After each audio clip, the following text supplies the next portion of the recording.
Now delta neutral का क्या मतलब होता है? मार्केट कहीं भी जाए मेरी पोजीशंस न्यूट्रल रहेंगी, कि अगर आपको नहीं पता मार्केट ऊपर जाएगा या नीचे जाएगा फिर भी आप पैसे बना सकते हैं। न्यूज़ के बेसिस पर ऑप्शंस ट्रेडिंग नहीं करनी चाहिए। 50 करोड़ 100 करोड़ 200 करोड़ 1000 करोड़ पे काम कर रहा है, वो ट्रेंड पे कभी भरोसा नहीं करेगा। किसी का स्टॉप लॉस कट गया है, वो पैनिक में ऑर्डर डाल रहा है, किसी को लॉन्ग टर्म की बाइंग करनी है, वो मार्केट में ऑर्डर डाल रहा है, सब अलग अलग प्राइस पे डाल रहे हैं। सारे FIIs, प्रो ट्रेडर्स, FPI, सबकी मशीनें लगी हुई हैं, सारे एल्गो में लगे हुए हैं।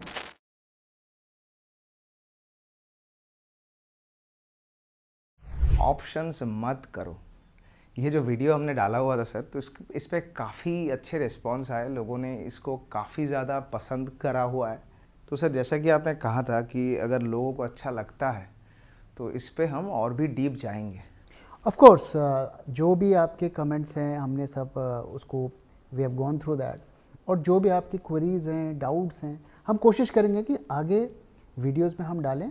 और हमारा कोशिश ये है कि ऑप्शन से रिलेटेड जो भी मिथ्स हैं उनको हम दूर करें और बेसिक से लेकर एडवांस सारे टॉपिक्स को कवर करें। तो हम एक बिगिनर को ऑप्शंस में कैसे काम करना है उसके बारे में बात करेंगे, और अगर आप एडवांस स्ट्रैटेजीज जैसे आर्बिट्रेज, डेल्टा न्यूट्रल में करना चाहते हैं तो उसके बारे में बात करेंगे। हाँ सर, इस टॉपिक पे वापस से आएंगे, पर एक बात बताइए कि मान लीजिए मैं ऑप्शन में नया हूँ और मेरे को ऑप्शन ही करना है, तो मैं कैसे स्टार्ट करूँ सर?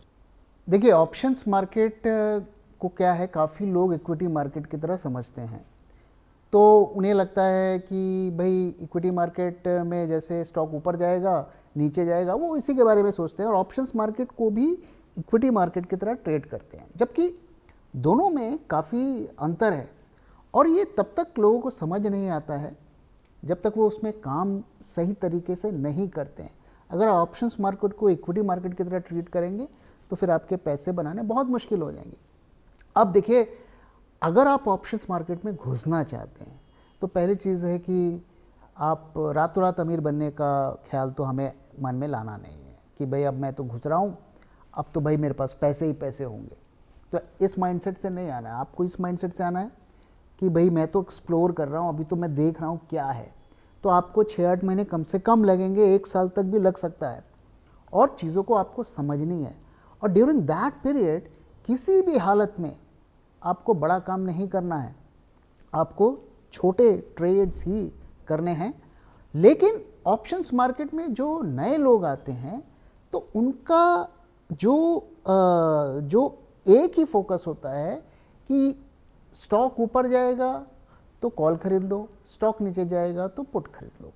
अब अगर आप इस स्ट्रैटेजी से चलेंगे तो फिर आपके पास मार्केट को प्रेडिक्ट करने की कैपेबिलिटी होनी चाहिए।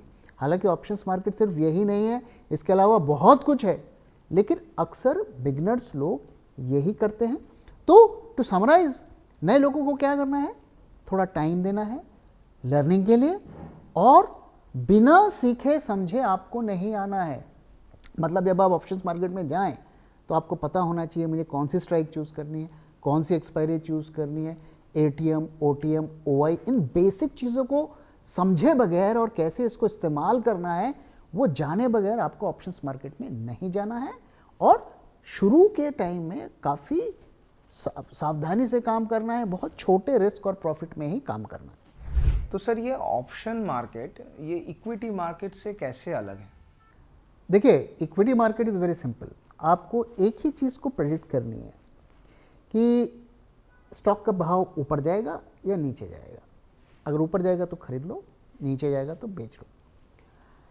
ऑप्शंस मार्केट में ये जो फैक्टर है, स्टॉक प्राइस ऊपर जाएगा या नीचे जाएगा, ये भी इंपॉर्टेंट फैक्टर है, लेकिन इसके अलावा बहुत सारे दूसरे फैक्टर्स भी हैं। और ऑप्शंस मार्केट की ब्यूटी ये है कि अगर आपको नहीं पता मार्केट ऊपर जाएगा या नीचे जाएगा फिर भी आप पैसे बना सकते हैं, और इसके बारे में हमने पिछले वीडियो में भी बात की थी। तो ऑप्शंस के प्राइस मूव कैसे करते हैं, अगर इसे हम समझें तो इक्विटी का प्राइस जो अंडरलाइंग एसेट होता है, इंडेक्स या स्टॉक जिसका भी ऑप्शन है, उसका प्राइस तो इम्पोर्टेंट होता है, लेकिन वो शायद 40-50%, 60% तक इम्पोर्टेंट होता है।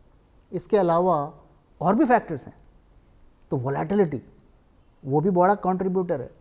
आप कौन सा स्ट्राइक चूज़ करते हैं, कौन सी एक्सपायरी चूज़ करते हैं, वो भी मैटर करता है। अगर आप ये सोच लो कि जी मैं कोई सस्ता ऑप्शन खरीद लेता हूँ, पता चला आपका मार्केट निफ्टी जो है 200-300 पॉइंट ऊपर चला गया, आपका ऑप्शन का प्रीमियम बढ़ा ही नहीं, तो ये प्रॉब्लम्स लोग फेस करते हैं। तो हमें इन कई फैक्टर्स को देखना पड़ता है पोजीशन बनाने से पहले।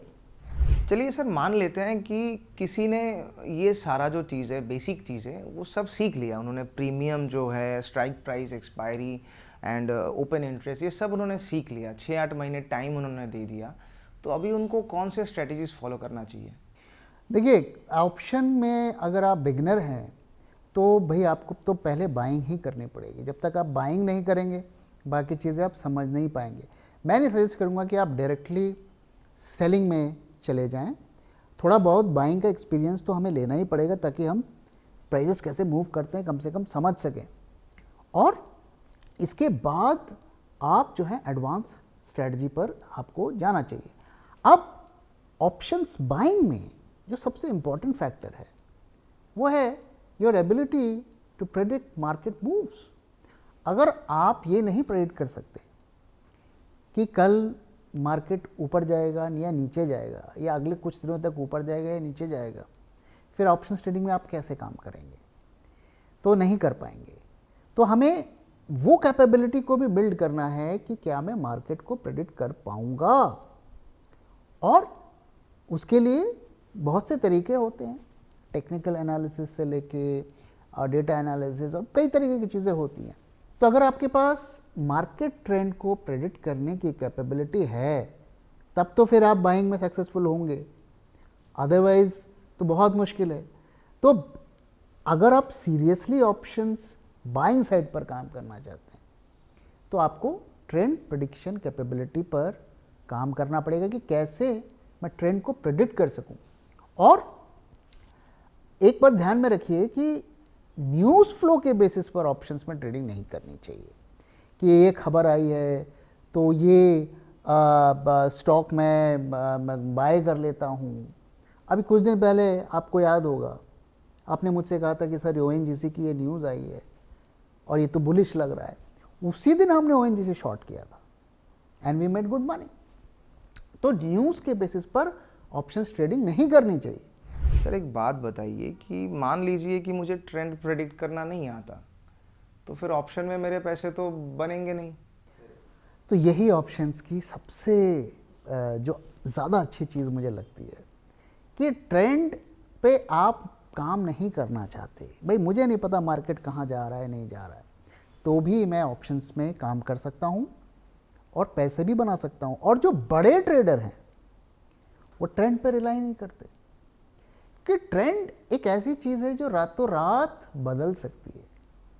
जो ट्रेडर 50 करोड़, 100 करोड़, 200 करोड़, 1000 करोड़ पे काम कर रहा है वो ट्रेंड पे कभी भरोसा नहीं करेगा। आप कर सकते हैं क्योंकि आपका स्टेक पर 10,000, 20,000, 1 लाख, 2 लाख, 5 लाख हैं, लेकिन जिन्होंने मार्केट से लोन लिया हुआ है या जो दूसरे के पैसे को मैनेज कर रहे हैं वो इतना रिस्क लेंगे तो कोई उनको पैसे नहीं देगा।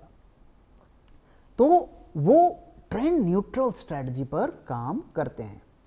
अब इसमें भी कई रास्ते हैं, कई तरीके की ट्रेंड न्यूट्रल स्ट्रैटेजीज होती हैं ऑप्शंस में। तो मैंने पिछले वीडियो में आपके साथ शेयर किया था कि अगर आप थोड़ा प्रो वे में काम करना चाहते हैं तो आप फिर आर्बिट्राज आपके लिए बनता है। वो थोड़ा एडवांस गेम है, उसमें लर्निंग कर्व ज़्यादा है, कैपिटल भी आपको ज़्यादा चाहिए। दूसरा तरीका क्या है कि आप डेल्टा न्यूट्रल ट्रेडिंग कर सकते हैं। ओके, तीसरा तरीका क्या है कि आप हेजिंग का काम कर सकते हैं। तो हेजिंग में क्या होता है, 50% अगर आपका ट्रेंड का प्रेडिक्शन भी सही है तो भी आप प्रॉफिटेबल हो सकते हैं। It's not entirely dependent on trend prediction. Delta neutral, trend से कोई वास्ता नहीं, हमें नहीं पता मार्केट कहाँ जा रहा है। आर्बिट्रेज, ट्रेंड से हमें कोई वास्ता नहीं, मुझे नहीं पता मार्केट कहाँ जा रहा है। तो अगर आप बिल्कुल मार्केट को प्रेडिक्ट नहीं करना चाहते तो ये ट्रेंड न्यूट्रल स्ट्रेटजी जो होती हैं, डेल्टा न्यूट्रल या आर्बिट्राज, इस पे आप काम कर सकते हैं। अगर आपको ट्रेंड का थोड़ा बहुत अंदाज़ा है कि यार यहाँ से तो ऊपर ही लग रहा है या नीचे ही लग रहा है, तो आप हेजिंग स्ट्रेटजी कर सकते हैं, क्योंकि उसमें 50% आपका ट्रेंड कंट्रीब्यूट करता है, 50% वोलेटिलिटी कंट्रीब्यूट करती है। तो फिर सर ये डेल्टा न्यूट्रल है क्या चीज़? ओके, सो डेल्टा क्या होता है? अगर मेरे ऑप्शंस का, हर ऑप्शन का एक ग्रीक पैरामीटर होता है, तो ग्रीक्स कई तरीके के होते हैं, डेल्टा, गामा, थीटा, बीटा, रो। तो delta is the most common Greek. तो डेल्टा कॉल का पॉजिटिव होता है, पुट का नेगेटिव होता है। जब आप कॉल खरीदते हैं तो डेल्टा पॉजिटिव होता है, कॉल बेचते हैं तो डेल्टा आपका नेगेटिव होता है।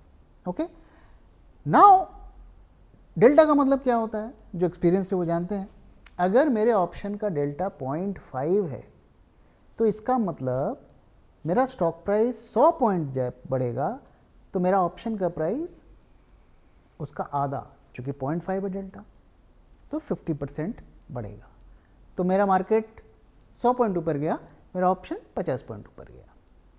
तो ये डेल्टा का मतलब होता है। नाउ डेल्टा न्यूट्रल का क्या मतलब होता है? डेल्टा न्यूट्रल का मतलब होता है my delta is close to zero. Perfect zero तो कभी नहीं होता है, क्योंकि फ्लोटिंग पॉइंट नंबर्स आप जानते हैं वो एग्जैक्ट नहीं होते हैं। तो हमें ऐसी पोजीशन बनानी है कि हमारा डेल्टा ज़ीरो हो। इसका क्या मतलब है? इसका मतलब क्या है कि अगर मेरा डेल्टा पॉजिटिव में है, मान लीजिए मेरा डेल्टा 1000 है, तो एक पॉइंट मार्केट मूव करेगा तो मेरी ऑप्शन की पोजीशन 1000 टाइम बुक करेगी। मतलब मैंने बहुत बड़ी पोजीशंस बनाई हुई है जो मार्केट पर डिपेंडेंट है।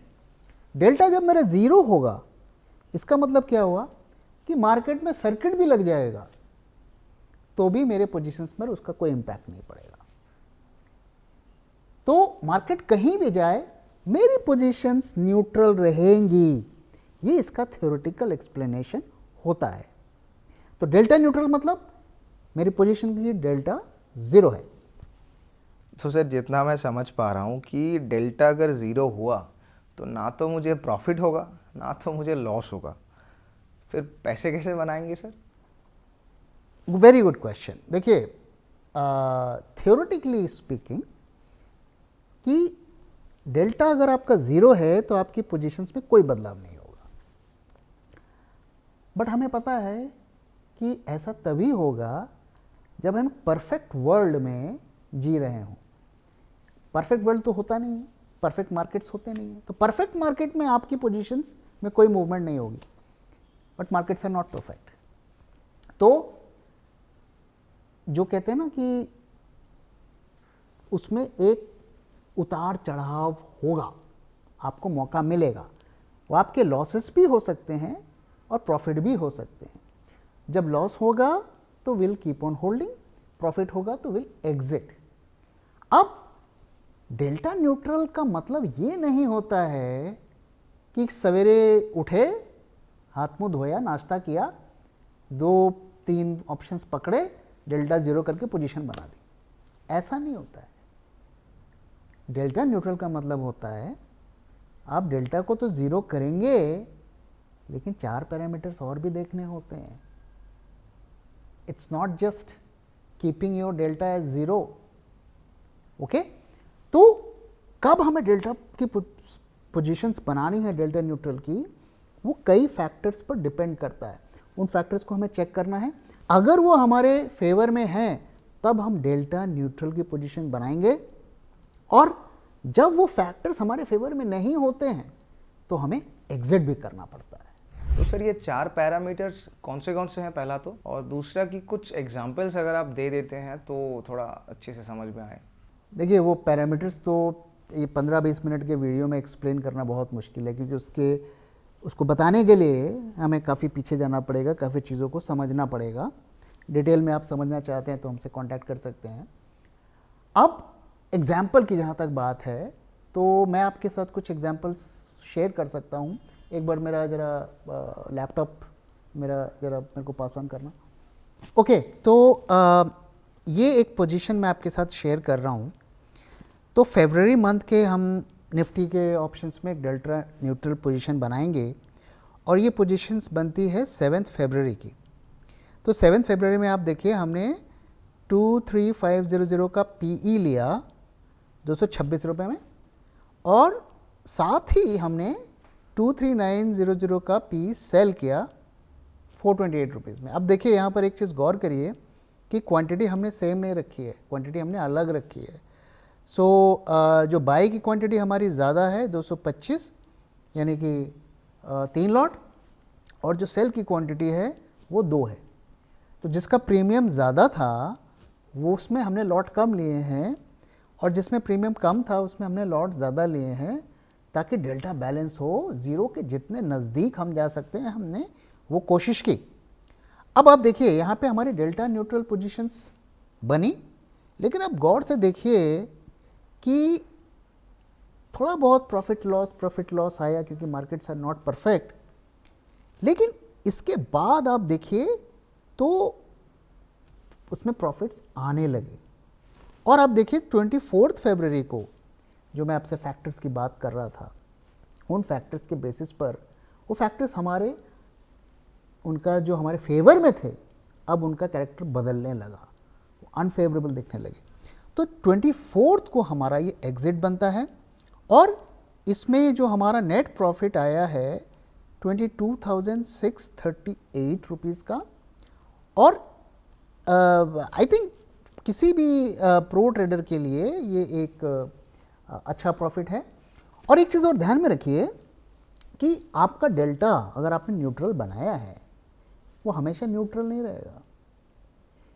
हर दिन जब मार्केट बदल रहा है आपका डेल्टा में भी बदलाव होगा, और हो सकता है आपकी न्यूट्रल से वो हो सकता है नेगेटिव डेल्टा हो जाए, हो सकता है वो पॉजिटिव डेल्टा भी हो जाए। तो ये काफ़ी अच्छा एक एग्जाम्पल है।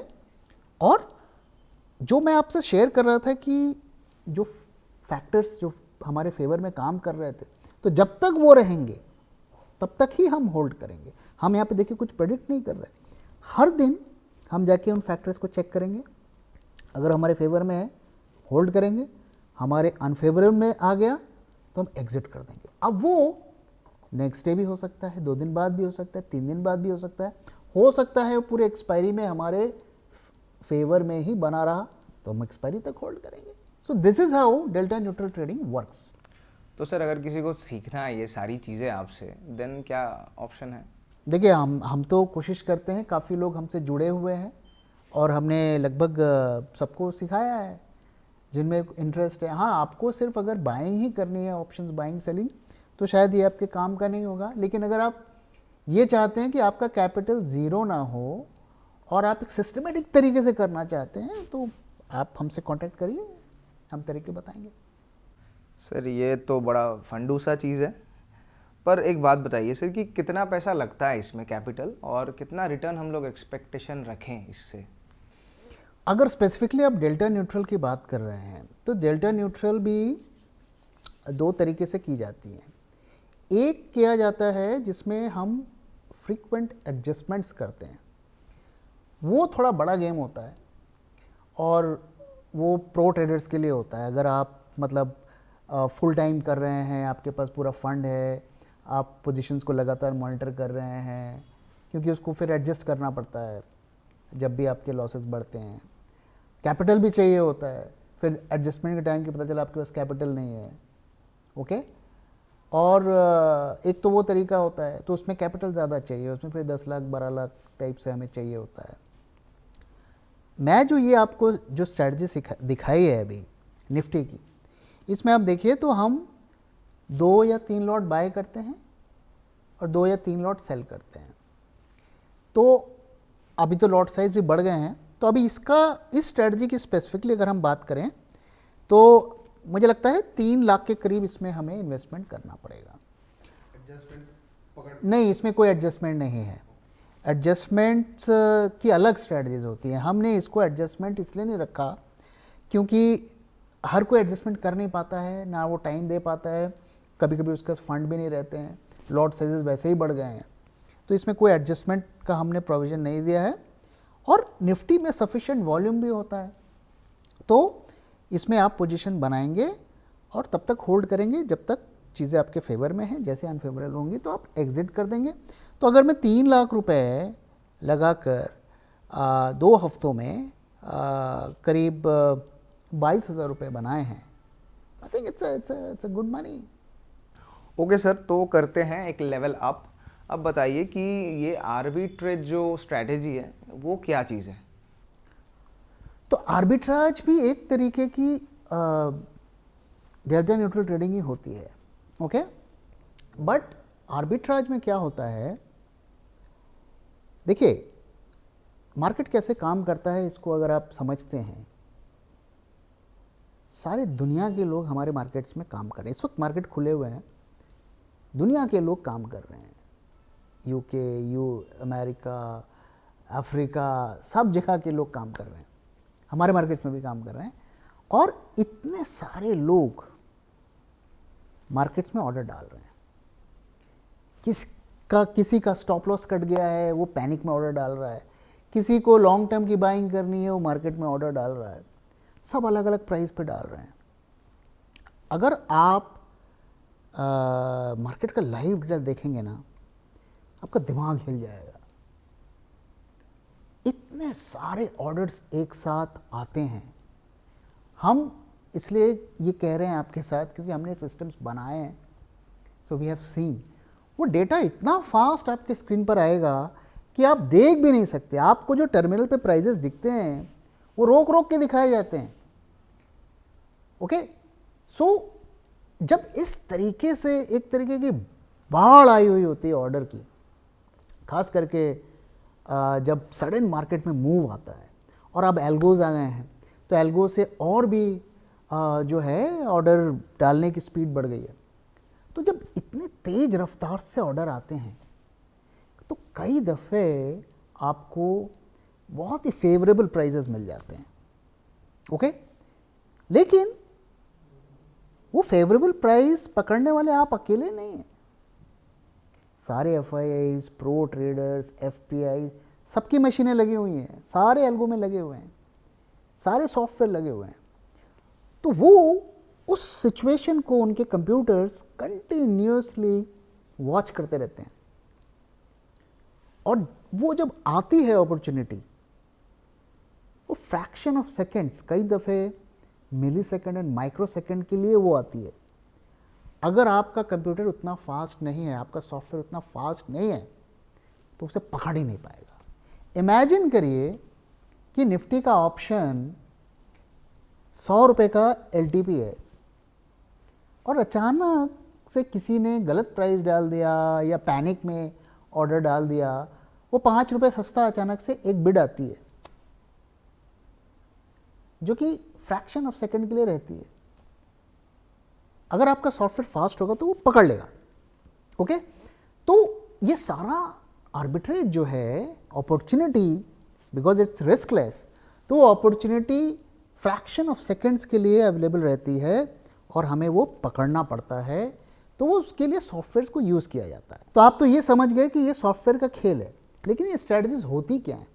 तो कई तरीके की स्ट्रैटेजीज होती हैं। फॉर एग्जांपल अगर आप देखिए तो 3 महीने के फ्यूचर्स होते हैं। तो करेंट मंथ के फ्यूचर्स को मैंने बेचा, अगले मंथ के फ्यूचर्स को मैंने सेल किया, एक तरीके का स्प्रेड बना लिया, और जब मैं एग्जिट करने जाऊंगा तो रिवर्स करूंगा।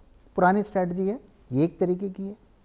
एक स्ट्रैटेजी होती है जिसमें आप इक्विटी, कॉल और पुट तीनों की पोजीशंस बनाते हैं और उसमें कुछ पैरामीटर सेट करने होते हैं।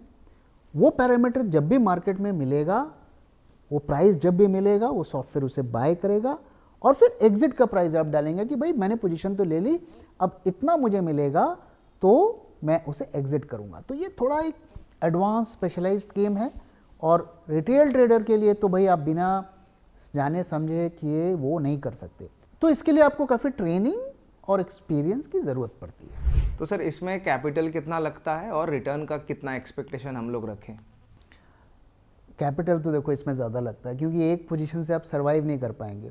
क्योंकि इसमें क्या होता है कि रिस्क नहीं होता है, sort of theoretically speaking guaranteed profit होती है, तो बहुत ज़्यादा तो होगी नहीं।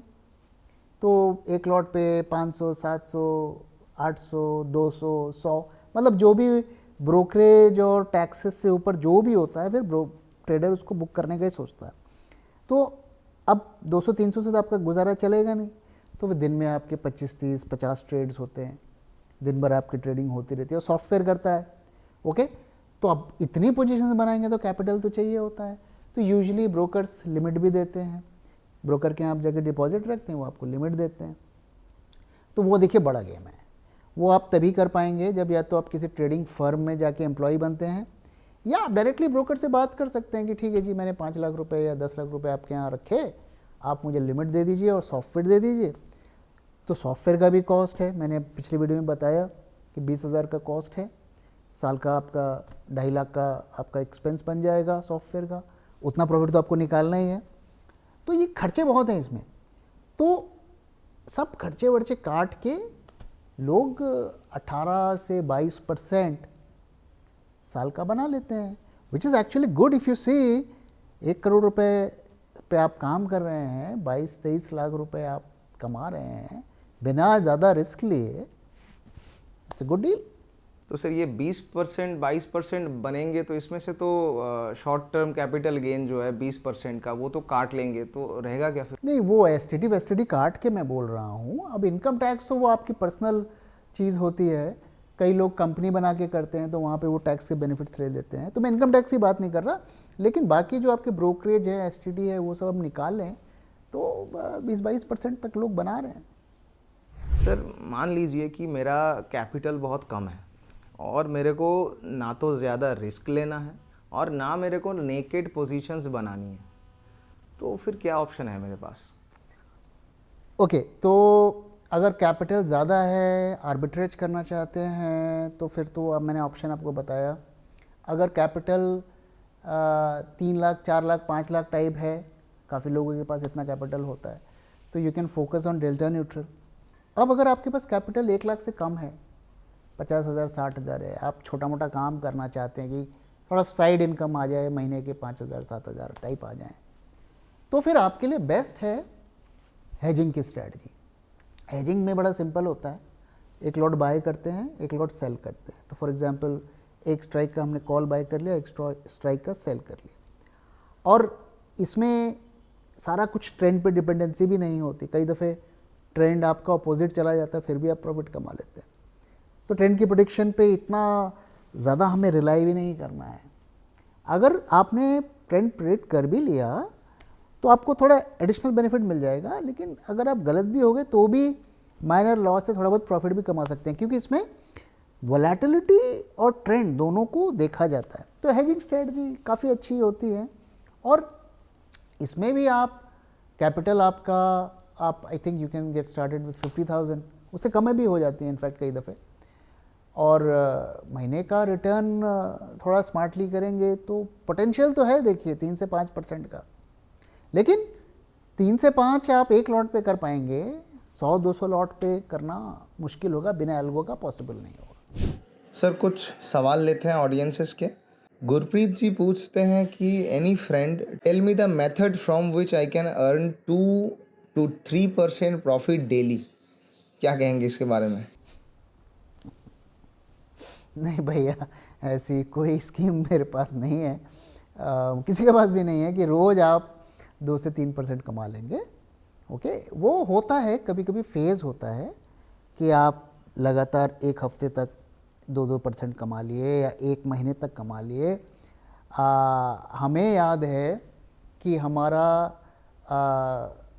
करीब 10-12 महीने लगातार हमने ऑप्शंस में प्रॉफिट कमाए लगातार, लेकिन नॉट एवरी डे। ओके, तो ऐसे फेजेस होते हैं, लेकिन वो हमेशा नहीं चलेंगे, आपको लॉसेस तो लेने पड़ेगा। आप ये नहीं सोच सकते कि मुझे रोज़ ही बुक करना है प्रॉफिट, दैट्स इम्पॉसिबल। कई लोग मेरे पास आते हैं, बोलते हैं सर हमें कुछ ऐसा बताओ, ऐसी कॉल्स दो कि हम दिन के रोज़ 5,000 छाप लें। मैं बोलता भैया आप कहीं और चले जाइए, हमारे पास ऐसी स्कीम नहीं है। सर नादिर इस्लाम पूछते हैं कि is covered call strategy good for retailers? Covered call काफ़ी लोग यूज़ करते हैं स्टॉक और ऑप्शंस को यूज़ करके, जिनके पास पोजीशंस होती हैं काफ़ी लोग यूज़ करते हैं। समहाउ मुझे ये स्ट्रेटजी कुछ ज़्यादा यूज़फुल नहीं लगी। हालांकि मैंने देखा है हमारे ग्रुप में भी काफ़ी लोग यूज़ करते हैं, but I am not a great fan, क्योंकि जब तक ये चलती है अच्छी चलती है। और मैं जब ट्रेडिंग में आता हूँ तो मेरा गोल होता है कि मैं फिर कंसिस्टेंटली मुझे प्रॉफिट कमाने की अपॉर्चुनिटी मिले। मैं ऐसी पोजीशंस नहीं बनाना चाहता जिसके लिए मुझे बुक करने के लिए 2 महीने 3 महीने वेट करना पड़े। ओके, तो कवर्ड कॉल में थोड़ा लंबा गेम होता है। मुझे ऐसी पोजीशंस बनानी है ट्रेडिंग में जो मुझे 1-2 दिन 4 दिन 5 दिन में मुझे कुछ प्रॉफिट दे के जाए। लॉन्ग टर्म के लिए तो इन्वेस्टिंग होता ही है। सर भावेश जीनियस जी पूछते हैं कि गवर्नमेंट एम्प्लॉय इंट्राडे ट्रेडिंग कर सकते हैं क्या? मुझे कुछ लोगों ने बताया कि वो अलाउड नहीं है। देखिए, मुझे जानकारी नहीं है कि रूल बुक क्या बोलता है, और मुझे कई गवर्नमेंट ऑफिशियल्स ने बताया कि हमें इंट्राडे नहीं, हमें अलाउड नहीं है। इन्वेस्टिंग, म्यूचुअल फंड, ये सब अलाउड है। तो I am not too sure, आपको चेक करना चाहिए। और मुझे लगता भी नहीं है कि गवर्नमेंट ऑफिशियल्स को इंट्राडे करना भी चाहिए, बिकॉज ऑब्वियसली वो पब्लिक सर्विस में हैं। तो but you should check your rule book. Sir कोडेम मोडेक पूछते हैं कि मैं सिर्फ ऑप्शन बाइंग कर सकता हूं और वही करूंगा, क्या ये सही है? अगर आप ऑप्शन बाइंग करना चाहते हैं तो पहली चीज़ तो ये है कि आपको मार्केट को प्रेडिक्ट करने की आपके पास कैपेबिलिटी होनी चाहिए। दूसरी चीज़ कि अगर आप बाइंग करते हैं तो मैं सजेस्ट करूंगा कि उसे आप ज़्यादा दिन लंबा मत होल्ड करिए, क्योंकि टाइम डिके होता है, वो ऑप्शंस के प्रीमियम को गला देगा। तो ऑप्शंस का प्रीमियम बढ़ने के लिए मार्केट में चाहिए होता है मोमेंटम। अगर आपने कॉल खरीदा है तो मार्केट को तेज़ी से ऊपर जाना है, उसको ज़्यादा डिस्टेंस भी कवर करना है और फास्ट भी कवर करना है, तभी प्रीमियम बढ़ेंगे। अगर मार्केट धीरे धीरे धीरे धीरे ऊपर जा रहा है, आप देखेंगे आपके ऑप्शन के प्रीमियम पिघलते जा रहे हैं। ओके, तो आपके पास ये कैपेबिलिटी होनी चाहिए कि आप प्रेडिक्ट कर सकें और ऐसा मार्केट प्रेडिक्ट करें कि वो तेज़ी से ऊपर जाए, तभी आपके बाइंग में पैसे बनेंगे। तो इसलिए छोटी ड्यूरेशन के लिए अगर आप रखें, जैसे आज खरीदा कल बेचा, या 2 दिन 3 दिन, जो वो मोमेंटम आता है मार्केट में, मोमेंटम ख़त्म हो गया, पोजीशन कट हो गई, तब तो आप कर पाएंगे। अदरवाइज़ फिर इसमें लॉन्ग टर्म में आपको प्रॉफिट कमाना थोड़ा चैलेंजिंग हो जाएगा। सर विनायक गवंकर पूछते हैं कि sir can we be successful in options if you join your course और मेंटरशिप? देखिए, ये तो क्या है ना कि वही बात हो गई कि अगर मैं आईआईटी ज्वाइन कर लूँ तो क्या मैं एक अच्छा इंजीनियर बन जाऊँगा? तो भाई, आप ज्वाइन तो कर लेंगे, लेकिन फिर पढ़ाई भी तो करनी पड़ेगी, सीखना भी पड़ेगा। तो आपके ऊपर भी काफ़ी कुछ डिपेंड करता है, आप कितनी नॉलेज हमसे एक्सट्रैक्ट करते हैं। मैं आपको ये तो एश्योर कर सकता हूँ कि हमारी तरफ से आपको पूरा सपोर्ट मिलेगा। जो भी हमारे पास टूल्स हैं, सॉफ्टवेयर है, टीचिंग्स हैं, मेंटरिंग है, वो सब हम देंगे आपको। लेकिन नॉलेज आपको एक्सट्रैक्ट करना है और उसे एक रिस्पॉन्सिबल वे में आपको यूज़ करना है। अब अप्रैल में ही हमारा ट्रेड फॉर लिविंग वर्कशॉप भी है, लाइव मार्केट वर्कशॉप। वो वैसा ही प्लान किया गया है, जिसमें मार्केट प्रिडिक्शन से लेकर स्ट्रैटेजीज़, डेल्टा न्यूट्रल, इन सारी चीज़ों को वहाँ पे कवर कराया जाएगा। आप इंटरेस्टेड हैं तो हमसे जुड़िए, और जो भी डिटेल्स आप चाहते हैं हम आपके साथ शेयर करेंगे, और फिर आप डिसाइड करिए।